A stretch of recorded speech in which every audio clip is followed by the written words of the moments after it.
We, as folks, as adults with ADHD, are not necessarily the easiest to live with. We are not the easiest partners in relationship. We're not the easiest marital partners. You know, it's a hard fact of reality, but the research does suggest that one of the complications and outcomes of folks with ADHD, particularly untreated ADHD, is a much greater incidence of both first and second divorce. So hopefully people out there may be resonating with this a bit, although it's hard. ADHD Rewired, episode 329.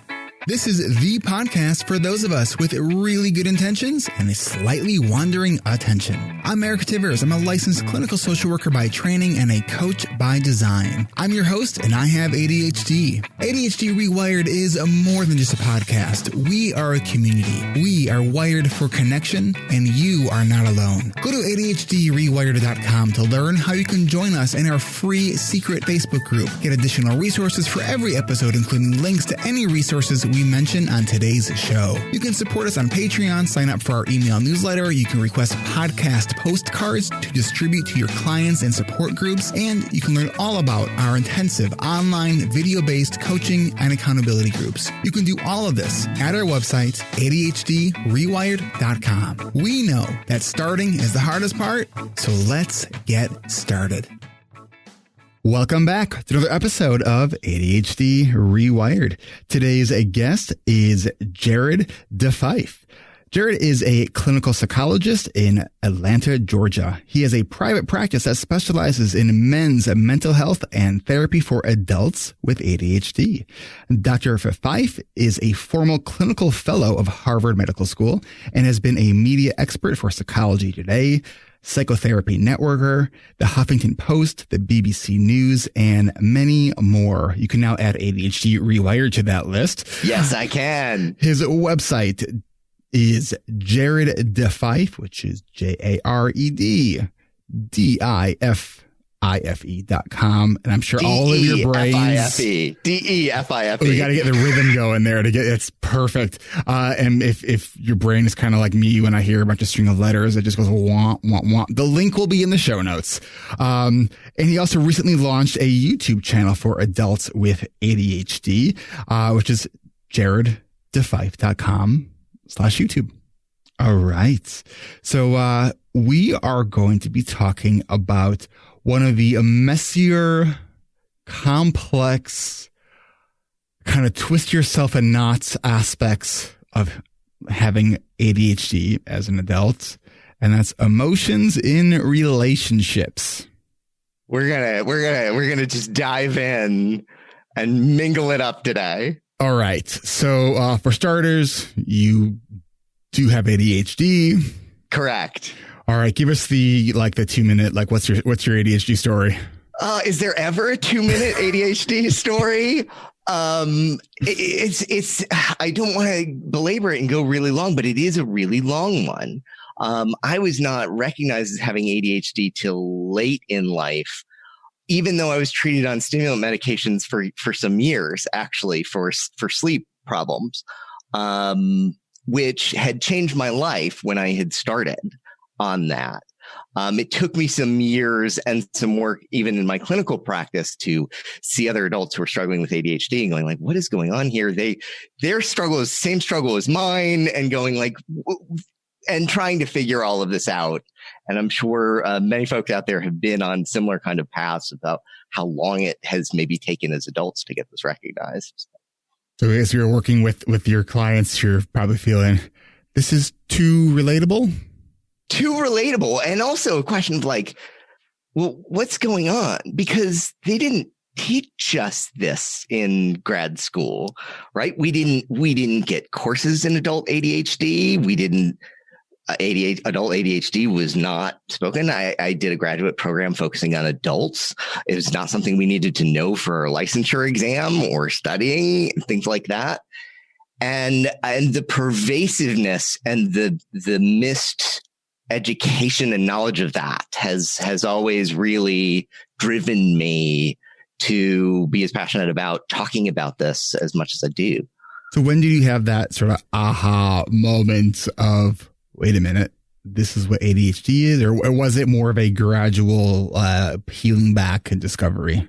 Oh, that's a great question. It was multiple things over time. There was one more of an aha moment, although I don't know if I could peg it specifically. But yeah, it was like over the years, it was like, I'd think about it and then I'd go, is that something? I don't know. And never really dug deeper into it. It's amazing how many things I've had over the course of just the last, 5 years, where like something will pop up on my radar and I'll be like, I may want to look into that. And then it's like, it's all it is. Then it kind of pops back up again and again. And then I finally started diving into it and I'm like, damn it, this is too freaking relatable. Now I'm going back into therapy and it's like, so kind of like one of those. Yeah. And one of the frustrations I had with that is, why did I have to be the one to figure this out? Yeah. Why didn't someone tell me this? I certainly had enough raising of concern throughout my life. It's not like I was therapy naive or medication naive or anything like that. And I was just like, why didn't someone say something? It's so funny that you say it that way, because as you say that, I have this very kind of visceral response of when I was first diagnosed when I was 19 and having that, like really that exact thought, like, how did nobody know? Like, especially when I go back and look at my sort of report cards, especially the comments in the report card, it's diagnostic right there in the description of, needs to apply himself, is clearly smart, but doesn't seem to be motivated, like is disorganized, loses his material. It's like, it's all right there. And like, and I, Jared would do better if he didn't work on this at the last minute. Yes. Yep. Jared talks a lot. Jared tends to make a lot of humorous comments, but that's what makes life interesting, was one of mine. So you were treated with stimulant medications. I also, growing up, I also had an IEP, but it was not like ADHD was not like the reason I had an IEP, right? So it was, it was clearly ADHD, but they just, they were like, we think he has a learning disability, and like I may have it in like math, and I probably have like dyscalculia, which I didn't figure out until like my early 30s when I'm actually running my own business, and like credit cards as I'm trying to enter them into the credit card machine keep telling me invalid, and and then I would have my wife do it, and she would enter it incorrectly the first time. And then I would be like, please watch what I'm doing and tell me what I'm doing wrong. And we crack the code. Like there's certain patterned numbers that I reliably will swap over and over and over and over. And I'm like, oh, that makes sense why math was torturous for me. Like I intuitively understood it, but I made mistakes because I would transfer a number incorrectly all the time. Mine, I had an IEP for speech sound problems, which I had that too. I had that too. Yeah. I don't know if I've seen research that there's a relation, but I've never been able to sort of piece together, is that a part of it or what? Maybe. But yeah, and that was maybe one of the things is school for me. I think that is one of the main reasons that I was missed, because school was not necessarily an area of performance problem for me. You can see stuff there in the comments. What about your social relationships in school? Oh yeah, God, come on.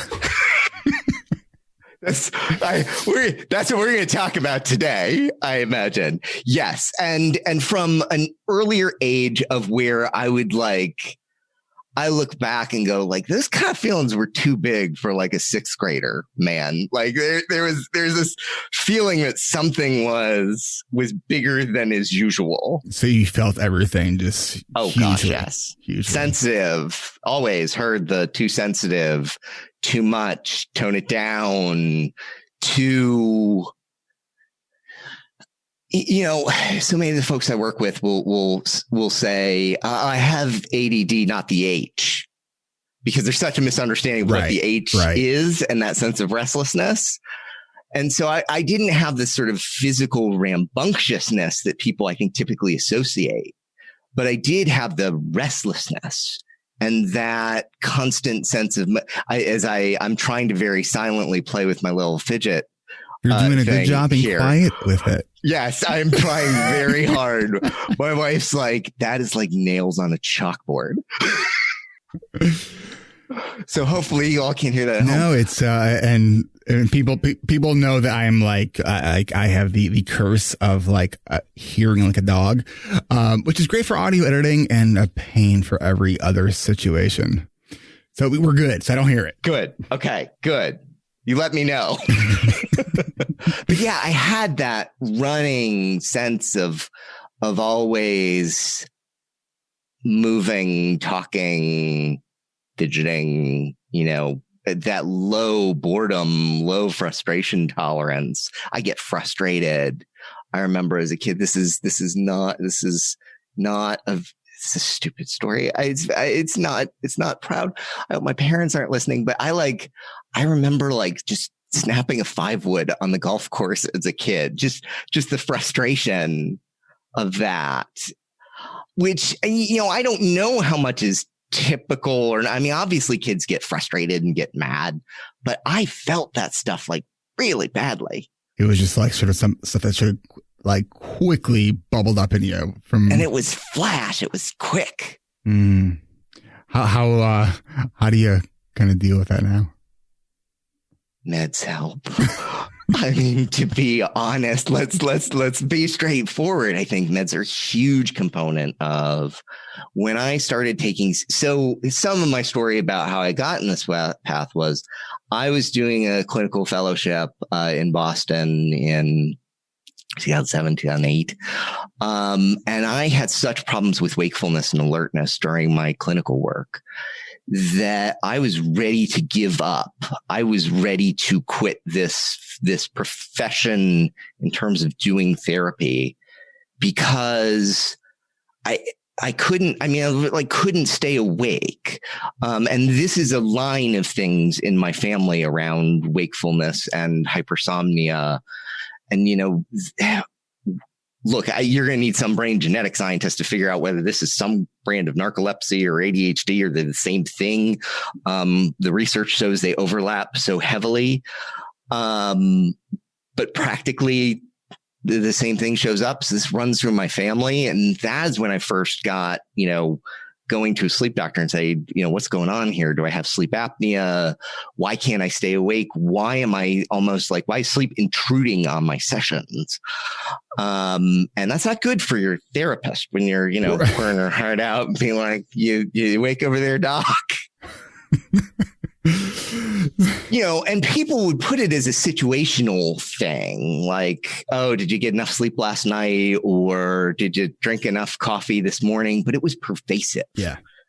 And that's when I got started on stimulant medications. My emotional life changed drastically from there. I had dealt with depression. It had been called depression my whole life. At some point, was this bipolar disorder because of the intensity of the emotions and because I tended to be always on the move. I accomplished a lot of things, not like your classic manic cycle where you're all of a sudden over energetic. I was just like, no, that's just how I am normally. I talk fast. I move fast. I'm always constantly. I was in the classroom in grad school once. Someone said like, whoa, Jared, have you had too much caffeine this morning? Or, whoa, that's a lot of caffeine because I was drinking some soda. The professor turned around and she's like, have you met Jared? So it's interesting to hear about this sort of paradox of high energy and falling asleep. Executive functions affect our wakefulness, right? I mean, that's one of the executive functions, wakefulness and alertness. And I think there's some belief out there that what happens is maybe during periods of boredom, that sleep wave transmission breaks through in different ways. And I think that's about right. If I'm up and moving around, okay. But if it's low stimulation environment, driving a car, You know, do you have the kind of car that beeps at you when you're swerving in between lanes? Hey, I was dealing with this before they made those, man. Luckily, since stimulant medication, that has not been a problem. But yeah, my mom would not drive. She couldn't drive distances because she same way. Wow. So when we were talking first, when we were talking sort of about relationships, one of the things that you said is that when you have ADHD, like it can be tough to live with in terms of forgetfulness, irritation, patience, intense emotional states, empathy, perspective taking. And then you said something that was, and that I've had recent conversations in my coaching community around, and that idea that partners of people with ADHD often feel like their partner with ADHD is a narcissist, which is a word that, for I think most people, I mean, and it's interesting too, because in my own therapy, I brought this up to my therapist a number of times, and she keeps telling me, if you are worried that you are a narcissist, you are not a narcissist. And I'm like, but are you sure? Because I'm like, so I want to talk about sort of the dynamics of like, let's just call spades, and let's talk about what we can tend to be like for our partners. But what I want to do is first take a quick break, and then when we come back, especially for those maybe who are the partners listening to this, we're just going to have our moment of truth here. But we will be right back. Hey everyone. The 21st season of ADHD reWired's coaching and accountability groups, our orientation starts on Friday, this Friday. We are full, but if you are interested in getting on our wait list, it might not be too late. Go to coachingrewired.com and let us know. Scroll down to the bottom of that page and let us know you want to get on the wait list. We do require a 50% deposit to actually be on the wait list. So don't just send us an email telling us you want to be on the wait list. It actually does require some stuff from you, and we will respond to your note that you sent to us on our contact form. Otherwise, click on the black button at the top of the page and you will be on our email list for our 22nd season, our fall sessions. Registration is by invitation only. So if you want to join one of our future sessions, go ahead and click on that black button on coachingrewired.com. If you are new to this podcast, our coaching groups are an award-winning coaching group recognized at the 2019 International Conference on ADHD as an innovative program of the year. 3 days a week for 10 weeks. It is intense. You can learn more at the website. Go to coachingrewired.com. That's coachingrewired.com. I'm not sure if you are aware of this, but while this podcast is free to consume, it is not free to produce. I use a professional production company to help with the editing, mixing, uploading, writing show notes, and a lot of the work that goes in behind the scenes. So your support helps make that possible. So listener support can be given at ADHDrewired.com/Patreon. And I want to thank our new patrons. We have Smita G at the $5 a month level, and Craig M, who was our newest member at the $25 a month level. Thank you so much. Consider giving at ADHDrewired.com/Patreon. I really do appreciate everybody's support. If you are able to support this podcast, I sincerely thank you. For those of you who are wanting to get some coaching, consider giving at the $25 a month level, and you can join our next group coaching call on Tuesday, July 28th at 1 p.m. Pacific, 4 p.m. Eastern. Consider giving at the $25 a month level and join us, but all levels are appreciated. Our group coaching calls are every fourth Tuesday of the month at 1 p.m. Pacific, 4 p.m. Eastern. And if you can't support the podcast financially, consider leaving a review on Apple Podcasts or any other podcast player that accepts reviews. All of your support is appreciated. To become a patron, go to ADHDrewired.com/Patreon. That's ADHDrewired.com/Patreon. Oh, and to all of our current patrons, we posted a notice on our Patreon page, letting you know that there was a slight change in how you get charged, due to tax laws. We, on our end, did everything we can to minimize any increase in charge for you, or how much goes towards, will be taxable. But you can learn more about that by going to our Patreon page. Just go to ADHDrewired.com/Patreon. All right, we are back with Dr. Jared DeFife, and so let's peel back the curtain on our awesomeness of how we show up into relationships. Okay, and we were going to talk about all the strengths of being ADHD, of having ADHD, right? We were talking about how humorous we are, how spontaneous and wonderful we are all the time, all the time. That was the point of today. So, it can be hard to live with us. Yeah. And I say that from the deepest place of empathy, understanding, and, calling myself out from that. We, as folks, as adults with ADHD, are not necessarily the easiest to live with. We are not the easiest partners in relationship. We're not the easiest marital partners. It's a hard fact of reality, but the research does suggest that one of the complications and outcomes of folks with ADHD, particularly untreated ADHD, is a much greater incidence of both first and second divorce. So hopefully people out there may be resonating with this a bit, although it's hard. Are there, similar to in Russell Barkley's research, how looking at sort of conscientiousness, that people who have like a high level of conscientiousness seem to be outliers of sort of what some people have just called the death study, right? Like people who have ADHD die sooner, right? Except if for people who have higher levels of conscientiousness. Yeah, I mean, if that's true, I've not seen that, and I want to check that out if that's true. I can imagine that that's very much true, because conscientiousness in general is a protective factor in relationships. The more conscientious you are as a personality trait, the more thoughtful and dedicated you are. Yes, that absolutely is going to be a protective factor. And just because that's there doesn't mean this is like a death sentence. It doesn't mean you're doomed to fail.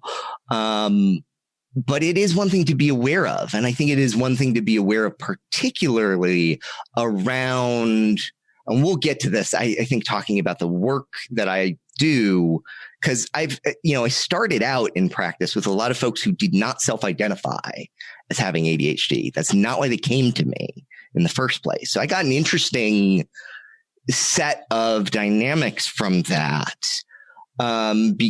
which has shifted now as I talk more explicitly about this. I will get more people who come in having already identified this. But I do have a perspective in my work from people who are coming in, stuff's going on, but they don't know why. You said that sort of conscientiousness as a personality trait, but I think it's I think when we say that, maybe there's these innate traits, but I also think that conscientiousness is something that can be developed through active practices. What are your thoughts on that? Oh, abso-freaking-lutely, right? Abso-freaking-lutely. All the quote unquote personality traits can be things that grow and change and develop over time. Conscientiousness is describes a certain level of thoughtfulness, but you can always skills and build on your degrees of how thoughtful you are, how dedicated, how conscientious. Like that's not like an innate thing that's like your work is done. We've given you this gift of conscientiousness, and now you don't have to do any work. It'd be nice. I'd buy that in a heartbeat. So it's interesting, and I'm guessing that you see sort of these two scenarios in the work that you do. One, the person with ADHD who just basically says, "I'm fine. It's my partner's issue." Uh-huh. right? And that's, it's hard to kind of make ground from there. Mm-hmm. The other is the person who is fully kind of recognizing the impact of their ADHD and may even take on more of the blame than is even, justified. Yep. Let me walk back, though, a little bit, if we can, before we come back to that, to what you'd said earlier, because this will tag on to that after, which is, the two most common reactions I get when you hear partners. And as a therapist who has worked with a lot of men in particular, men more often now a kind of stigma against therapy. They're, to be fair, sometimes more reluctant. That's of course not always true. But I have often heard from the partners about they're usually the impetus for their male husbands to come in. And the two most common complaints I hear from them are either one, he's a narcissist, or two, it's like I'm living with another child. Yeah, I hear that one a lot. They'll say like, I have 3 children. I've married one of them. Right. Like, and now I come from a personality disorders research and assessment background in academia. And some of the studies, though this isn't really very well done, certainly folks with personality disorders show a lot of executive functioning deficits, although these two literatures have not merged. It's so interesting. Interestingly. Yeah. But there is at least one study out and a few that are suggestive that when folks come into a clinic with ADHD and are diagnosed, they do often meet criteria for personality disorder criteria across. And as many as up to 50% do in a clinic. And the most prevalent of those are narcissistic PD and borderline PD. So those things are there. I tend to think of those as a bit of complex versions of sort of ADHD plus, that those can be manifestations of ADHD. And this is anecdotal. This is me. I don't have any evidence to back this up. But although there is some evidence that childhood ADHD diagnosis is one of the most significant prognostic factors, one of the greatest risk factors for an adult diagnosis of borderline personality disorder. But what I think of them as sort of ADHD plus, that there's somebody who's had ADHD unrecognized, unmanaged, who probably also grew up in really adverse circumstances where they did not have the kind of supports to help build executive functioning skills themselves, where they did not have safe, stable attachment relationships, trauma, perhaps, and sort of healthy models and healthy development. So it's almost like there's this plus the complication of all the difficult adverse life circumstances on top is usually a good mixture towards leading to that. But in general, narcissism is thrown around a lot in our society. I mean, it's thrown around in some ways a little bit of psychological name calling. But the reasons that partners talk about is they'll say like, things like he takes up too much space. He talks too much. He interrupts too much. It's all about him. 2, the anger, the irritability, which goes to the emotional piece of the ADHD, which is controlling that low frustration tolerance, that anger. Like they'll say he blows up, he's irritable, the kids do something wrong and he snaps at them, snaps at me. Unreliability and undependability. If they're showing up an hour late or saying they're going to do something and not following through. And there's this sort of consistent pattern. And then the 4th one is where people really get into trouble, which is we're not the best self-observers necessarily unless we've grown those skills. Mm-hmm. Folks with ADHD, especially when it's unrecognized, but sometimes even when it is recognized and diagnosed, can often displace the blame. They don't see the problems from the outside of ourselves. Taking that outside perspective can be a little challenging. And when these folks become more adamant about it's not me, it's you, then this tags into what you're saying.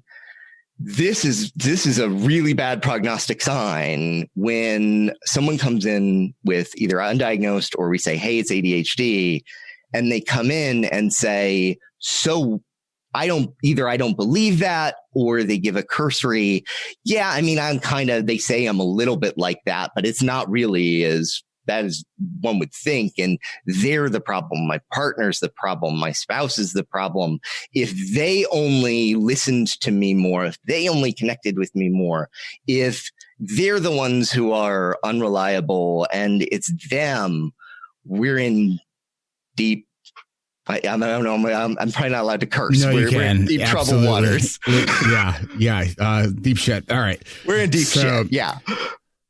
So how do you then differentiate? And especially for the person who maybe is doing some self-evaluation, because I do think that people who are listening to this podcast are listening to the podcast because they have a higher level of conscientiousness, because they want to do better. Right. Yes. So how do, like, similar to myself, where I'm like wondering, I'm like, wait, am I a narcissist? Like, cause I need my morning routine and like I have to have my exercise and like, so I'm thinking all these things that like how I prioritize self-care and thinking that like, oh man, like sometimes I'm not thinking about the other perspectives, right? Until I do. And then I'm like, well, I'm an awful human being. And right. So how do you sort of differentiate between the sort of what is sort of ADHD coping and self-management and what is truly narcissism? True narcissistic personality disorder is this list of things in the DSM. But others will talk about narcissism as a kind of self-esteem dysregulation trait. That on one end of the spectrum, you have grandiosity, and on the other end of the spectrum, you have shame. Both of them are about contempt underneath. That contempt can be for other people in the sense of grandiosity. It's all them. They're the problem. They're such a horrible person, versus contempt for the self and shame. It's all me. I feel terrible. And us as folks with ADHD, whether recognized in childhood or even not until adulthood, we've heard the tons of corrective messages. We've known where we've fallen short of our intentions, where we've wanted to do our best and our performance has not met up to that. And we carry those wounds of shame within us. What I learned, the biggest thing I learned from my years of therapy during grad school, that period in particular, there were years of therapy outside of that, but was the ability to, and the help from my therapist to sit with me and cautiously, slowly guide me out of this kind of fragile place of being so down on myself that I did not allow myself to change or do anything about it, because I just felt so damn hopeless and so terrible about myself that I would not even allow or want to allow to be seen my flaws, my challenges, my obstacles. I wouldn't want to even look at it or think about it or talk about it. I have to move so quickly away from that shame. So yes, there are folks out there who are more sort of self-reflective about this, but can be crippled by shame as well. And you get into that shame spiral, then you get into numbing behaviors, which then can also look more narcissistic because it's just about like, it's about soothing the self, right? And you drink more, you check out more, you take off in your car, you don't show up, you sleep too much, all of those things, right? Yeah. So when we are trying to sort of take a more honest look sort of at ourselves in how we are showing up in relationships, there is sort of one aspect of, okay, I mean, this is sort of the crux of ADHD. We know what to do, but doing it is really hard, right? Mm-hmm. So especially when it comes to emotions, because I think there's the realm of like time management and productivity, and like that's the stuff that it's like, okay, like it's almost like the easy part of managing ADHD in comparison to I know what I'm supposed to do with all these emotions, but I feel like it takes over me and I'm like powerless to it. And I know a lot of, and people are affected differently by that emotional aspect with ADHD. And I think for me, fortunately, I don't have like the hot temper, not often anyways, but when I do, it's maybe if I push you hard enough today. Oh man. I mean, it's rare that it emerges, but when it does, I am not safe for human consumption. Right. And it's like this, and I feel for people who are quick to anger, because like I know that feeling of anger and rage and that feeling of like that sort of toxic, sort of those toxic chemicals coursing through your body, where you get this feeling of like righteous indignation, and it sort of feels good. And at the same time, it's awful, right?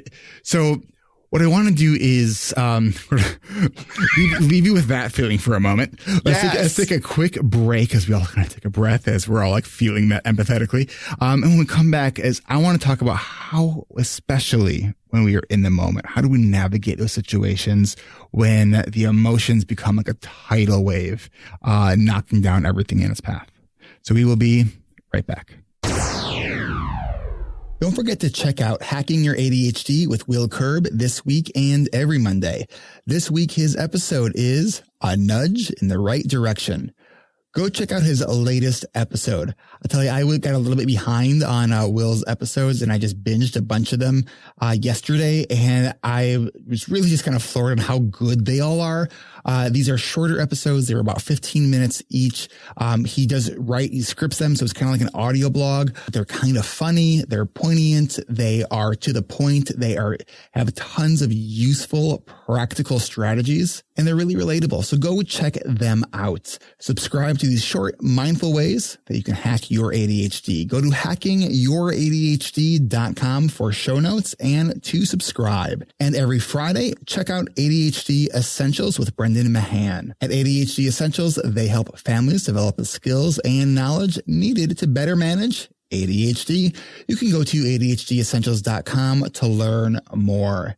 And if you are a parent and you are interested in Brendan's parent groups, go check them out. They are already starting registration for their September groups. You can find out more at ADHDessentials.com/parent groups. And there you can register for a free call with Brendan. Both Hacking Your ADHD and ADHD Essentials are both part of the ADHD reWired podcast network, available to everyone, everywhere you consume podcasts. And you can join me and the hosts of Hacking Your ADHD and ADHD Essentials for an hour of live Q&A on July 14th at 1:30 p.m. Eastern. Go to ADHDrewired.com to register for this and upcoming live Q&As. Join us every Tuesday of the month at 10:30 a.m. Pacific, 1:30 p.m. Eastern for an hour of live Q&A. It's free to register. Just go to ADHDrewired.com/events. That's ADHDrewired.com/events. Our next one again is on Tuesday, July 14th, 1:30 p.m. Eastern. We'll see you there. All right. We are back with Dr. Jared DeFife. And, so right before the break, we were sort of, explaining the tidal wave of emotion that can sometimes overtake us. Now, I think for people who are listening to us right now, because they want to figure out tools and strategies and also that realization that, oh, this is part of ADHD and it's not just me. I think that's hugely healing, right? But when it comes to it, so recognizing that, okay, it's not just me. This is part of ADHD. I'm not the only one that experiences it. Now, what can we actually do about this? Okay, there's a lot of things. One, just even knowledge and awareness, knowing that intense emotions, particularly low frustration tolerance, is part of ADHD, is hugely empowering. Because if you've been struggling with this and feeling shame and all of that, it can be hugely, hugely, hugely empowering. You can also think about the medication aspect. Now, this is not my domain, but obviously medication we know does help improve emotion regulation. There have been studies that show that when ADHD is treated, the emotion regulation stuff improves as well. And there are different options. Talk to your doctor. I'm not a physician. Thinking about when the medication is on versus off. If you're on short-acting versions, be more conscientious and aware of when are the times and spaces of medication wearing off. I don't think it says this necessarily in this language in the medication literature, but the rebound effect on short-term medication can turn you into an asshole, right? And like, wait a minute, that's the medication, right? So if you can sort of figure that out and time that out and have sort of that figure out when that time period is, don't be engaged in hard conversations during that time. Like, go exercise or something where it's like you're actually taking some of that irritability and channeling it. And it's okay to remove yourself from people when you're in a state like that, to take a time out. Time out means I can't continue play right now. Yep. I'm a big fan of timeouts. It's about me saying, I can't be here. I'm going to blow my top. And I want to say something too about timeouts. I think is really important when you're sort of initiating a self-imposed timeout with, in any kind of relationship, you have to come back to it. Yeah, and you have to exactly. You have to come back to it. Otherwise, you're just escaping, right? And then you are not gaining trust with your partner. So you have to come back to it. The metaphor I use is this: Tom Brady doesn't call timeout, leave the field, go home, and kick up his feet. He calls timeout, goes to the sideline for a set amount of time to gather, regroup, and then play resumes. So yes, timeouts are 1, about me, and 2, about an appropriate return. Not necessarily return to the exact action that you were in before, but returning to the relationship and returning to be there. My brain had to rock it a little bit. Tom Brady's a football player. Tom Brady's a football player. Go sports. All right. Insert any sports ball metaphor that works for you. I find it amusing when I engage in sports metaphors, because I'm just Broadway inclined, the intermission at Hamilton, they come back for Act 2. Yes, we come back for Act 2. Okay, not to derail us too much here. All right, so taking timeouts, coming back to it. What else can we do? You know, one thing I want to talk about in the relationship marriage dynamic around emotion. This can be hard for partners of adults with ADHD to hear, because it's not telling them to just sort of accept problems. But I have seen spouses that get so vehemently angry to the point of verbal abusiveness when their partner is not performing the way that they want them to, or they're struggling.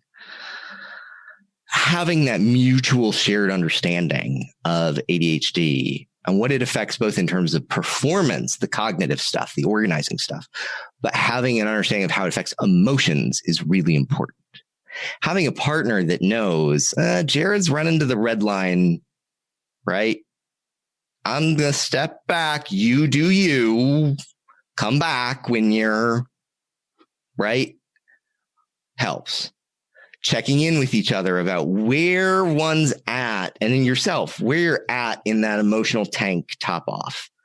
Because if you're like me and take on too much, that frustration tolerance gets lower and lower and lower. We had someone in on one of our coaching groups. We were doing a mastermind session yesterday, and this person shared that when they are having a sort of a difficult conversation with their partner, and they both have ADHD, they actually learned to set a 40-minute timer, and that they realize that after the 40-minute mark, nothing good will happen. Right. So, and when this person shared that, other members thought that was a really helpful strategy. So I wanted to share that with everyone else too, as hey, if this could be a great strategy, because sometimes we go on. And I think sometimes the partner of somebody with ADHD might go on and on because they're not really sure if it sank in. And so they need to repeat it over and over again. And the more for the non-ADHD people, the more you repeat the same thing over and over again, the more we tune out. Just saying. And here's another one that comes to mind. we're visual. We help visual folks, right? Matters. We all carry around a cell phone in our pocket. Make it visual. Take a picture of your kid out. Take a picture of your dog and have it available to you. So before you blow your top, take that out and look at it. Unless your kid or your dog is what's going to make you blow your top, have a second backup picture option that's not them to deal with that. But take the picture out, just look at it to, recenter yourself, soothe yourself. If my dog was watching, if my kid was watching, what would they want to see from me? Right. And bring yourself back to that, or whatever kind of visual reminder. If you need to write a stop sign on your wrist for a while, right? Like, stop, take a breath, observe what's going on, right? You're just counting ceiling tiles or, naming the colors of the cards that pass by. Just observe where you're at and what's going on. You said something that reminded me when I used to work with much like board certified behavior analysts. One of the things they would say is that like math and anger are incompatible. Which I don't know about that though, because I like math sometimes just makes me angry. But like, so taking the idea was though, like, to do some kind of mental computation that you are able to do to sort of like, sort of kind of run mental interference with the emotions. Like something I used to actually do with my son. My son is like he's thrice exceptional. And I mean, he does not, I did not give him his math genes. I don't know, like they did not come from me. Cause he like mathematically what he does, I don't even understand what he does. Like he's 8, right? And so I'll be like, all right, I want you to count by 1.65s. And like, for him, like, right. And that's helpful for him where he has to kind of think about it, but he can do it.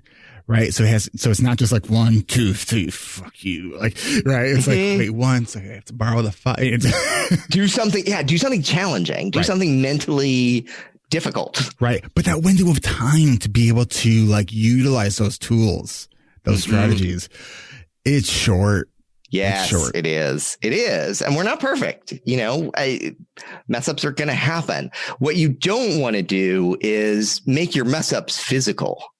And you don't want him to be verbally abusive either, You said when we were first talking a couple of weeks ago about how the cognitive elements sort of affect how we feel. Mm-hmm. The things like the time management, the structure, the habits. If you don't have those skills in place, you're going to feel more overwhelmed. And the more overwhelmed you feel, the more frustrated you're going to feel. So those skills are emotion regulation strategies too, because they help you not take on too much. They help you not get frustrated because you couldn't find your car keys and you have a home for them for that. They help you stay below that zone, that red zone line of the reactors building up too much. And that was from a personal example, that was my career in academia. I could not do that because I was in 3 different campuses with 2 different positions and 3 different offices and 4 different job descriptions. And it was a mental and overwhelming nightmare. And yeah, I got frustrated and angry more. My wife was going to write me a letter saying like, something's got to change before I told her like, I can't do this anymore. She's like, thankfully, I don't have to give you this thing. So talk us a little bit. We had about 5 minutes left here. Talk a little bit about sort of the things that sort of partners can say to each other that is helpful. Because I think there's a lot of probably easy non-examples of what people say. But what do you find are sort of the helpful thing? I think sometimes giving people sort of a starting script can be a helpful starting point. The most important thing I think that a couple can do is recognize their symptom response coping dance. That in the ADHD marriages, that's usually some kind of performance demand in the ADHD partner kicks off some kind of maladaptive response in the non-ADHD partner.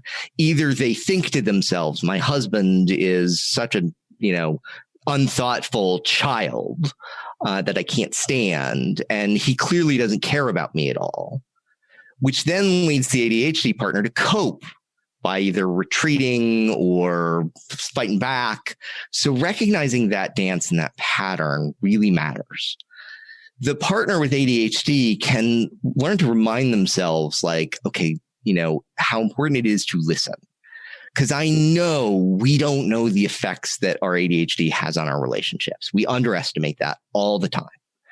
So I'm here to tell you as a fellow ADHD sufferer and superpower, whichever one you want to call it, person, it affects our relationships more than we give ourselves credit for. With the partner, with the spouse, it can be helpful to reframe that. Their brain probably doesn't work the same way as yours, right? It may not be as personal as it feels to you. Nagging them, asking for change is, of course you need to do, but there are strategies to work differently, to try it differently to get a better result. Just hearing I hear where ADHD persons need to probably do this. I need to do this. Repeat back what you've heard. Right. Don't just ask the person, did you hear what I said? And they go, uh-huh. Because they did. They heard the sound vibration going through their ears. But did it actually register? And when you ask them to say it back, don't shame them if they realize they actually did. Like, you use humor. Because humor is that's disarming. For the non-ADHD spouse to make sure, you've got eye contact and not just a casual, right? But for the ADHD spouse, repeat back what you've heard before you answer, before you take action. Says, what I hear you saying is this. Did I get that right? Yeah. Am I hearing you enough? Should be our question. Put it on t-shirt. Am I hearing you enough? Yeah. I mean, that's, and I think it is a skill that it's honestly not a hard one to practice and develop. Like, it might feel awkward at first, right? Because I think anything we do that's new and different is going to feel awkward and clunky. But it will be appreciated. And especially if you tell your partner that, like, hey, I know that sometimes, like, I say I hear you and I know that I don't always hear you. Like, I'm going to be working on this. And, it might even be helpful if you can try to just remind me so I'm not because I want to be fully present. I know that sometimes my brain it doesn't shift, even though I think it has. It hasn't actually done the shift. So it's like this magical pseudo power, or maybe it's pseudo magic to say that when we say we've heard what you said, but we really have actually no idea what you said. Mm-hmm. And I hear you, and I'm working to do better. And do the work. That's not an empty statement, right? We're all works in progress, man. Yes. Yeah. Yes. And personal growth work is messy work, and it is never a straight line. And we're going to take a couple steps back sometimes. And that's part of the process. And just to tie this all up in a bow, that goes back to what we're talking about grandiosity and shame and the self-esteem dysregulation. Because when you're in either grandiosity or shame, here's what happens. You don't say, I hear you, I'm listening to you, and I'm doing the work. Because grandiose people will say, fuck off. Like, it's your problem, not mine. So they won't hear it. They won't listen. They won't say they need to do the work at all because they're stuck in that grandiose place where nothing. But shame does the same thing. It's, I can't hear you. I won't work. It's too hard. I'm hopeless. And so I can't listen. I won't hear you. And I can't do the work because I can't. In the middle is that place where I hear you. I'm listening. I'm responding. And I am a work in progress. As we all are.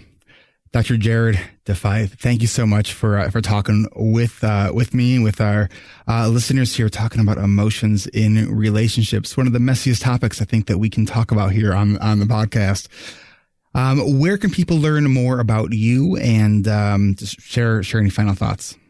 The main place you can learn more about me is the website, jareddefyfe.com. I've also recently launched some TikTok. So if you're watching the TikToks, I got an ADHD focused content in 15-second bites on the TikTok. I haven't jumped on the TikTok bandwagon yet. Jessica McCabe was like, have you seen TikTok yet? Like, check out my channel. I'm like, I don't get it. It just seems like a long version of Vine, and that I didn't get either. Like, so check it out. I'm just saying, Jessica may have commented on one of my videos with the phrase "coolest therapist ever." I'm just saying. That may be there on the TikTok video. Awesome. Well, coming from her, that's quite a compliment. All right. Well, thank you so much. This was a lot of fun, and I hope this was helpful for everyone listening. So, take one step at a time and just keep trying. Thank you so much for having me. This is Eric Tivers. Thank you for listening, and congratulations for making it to the end. ADHD Rewired is more than just a podcast. We are a community focused on learning, growing, and connection. The website is ADHDrewired.com. You can find summaries and additional resources for each episode. You can apply to our free and secret Facebook community. You can learn more about ADHD Rewired's intensive online video-based coaching and accountability groups, and sign up for my email newsletter to get exclusive content you won't get anywhere else. It's all at ADHDrewired.com. While you're there, click the Patreon button. If you're a regular listener and you're still listening to my voice, consider making a monthly contribution by becoming a patron through our Patreon page. If you are able to financially support my work, it would mean a lot. This show is free to listeners, but it is not free to produce. And patrons get really cool perks. You can follow me on Twitter at Eric Tivers. You can like our Facebook page at facebook.com/ADHDrewired. If you're a coach, therapist, or related professional, connect with me on LinkedIn at linkedin.com/Eric Tivers. You can also subscribe to ADHD Rewired on YouTube. And you can subscribe to ADHD Rewired on YouTube and see select interviews and some other videos I've posted. Podcasts change lives. You can make a difference in someone's life by spreading the word about this podcast. Mention it in your online communities on Facebook, Twitter, Reddit, or wherever you hang out online. And be sure to share it with your friends and your family and your clients, as well as your coaches, therapists, and doctors. And if you're a coach, therapist, doctor, or ADHD support group leader, and you would like a pack of podcast postcards to hand out, you can request those at my website, ADHDrewired.com. And if you're a member of CHAD or any other ADHD support group, please be sure to tell them about this podcast. You can even show them how to download it on their phone. You know, you might be the person that turns somebody on to a podcast for the very first time. And if you really love this episode, please consider hitting share on your podcast player. I'm only one person, and I count on you to help me spread the message. One of the biggest things that you can do to support this podcast and to help other people discover it is to leave an honest rating and review on Apple Podcasts, Stitcher, or any other podcast app that accepts ratings and reviews. And don't forget to hit subscribe on this podcast on your podcast app so new episodes are automatically pushed to your favorite podcast app. Looking for more ways to listen and learn? Get a free audiobook and a 30-day free trial at audibletrial.com/ADHD Rewired. Not sure where to start? In no particular order. Check out Atomic Habits by James Clear, The Body Keeps Score by Bessel van der Kolk, 10% Happier, and Meditation for Fidgety Skeptics. These are both by Dan Harris. Change Your Questions and Change Your Life by Marilee G. Adams. The One Thing by Gary Keller and Jay Papasan. Procrastinate on Purpose by Rory Vaden. The Four Tendencies by Gretchen Rubin. Do you have trouble asking for help? Listen to The Art of Asking by Amanda Palmer. It's one of the best produced audiobooks I've ever heard. If you're looking for something a little bit more, say, magical, I unexpectedly fell in love with the Harry Potter series. And I don't usually listen to those kinds of books, and I loved it. And of course, if you haven't yet boarded the Brené Brown bus yet, check out Brené Brown's books, starting with The Gifts of Imperfection, Daring Greatly, Rising Strong, The Power of Vulnerability, And if you're an entrepreneur or leader in any capacity, check out her 2018 book, Dare to Lead. And Brene still is my most wanted guest, so if you know Brene, and you would be so kind to make that connection for me, I would be really, really grateful. You know who else I would like to have on the show? You. Click the podcast tab at ADHDrewired.com and then click the Be a Guest button at the top of that page and schedule a 15-minute pre-interview. This is Eric Tivers, reminding you to keep learning, keep growing, and keep connecting. Self-care is not selfish, and no matter what gets done or doesn't get done, at the end of the day, you are still enough. And no matter how hard it feels, we can do hard things. Thanks for listening. I'll catch you next week.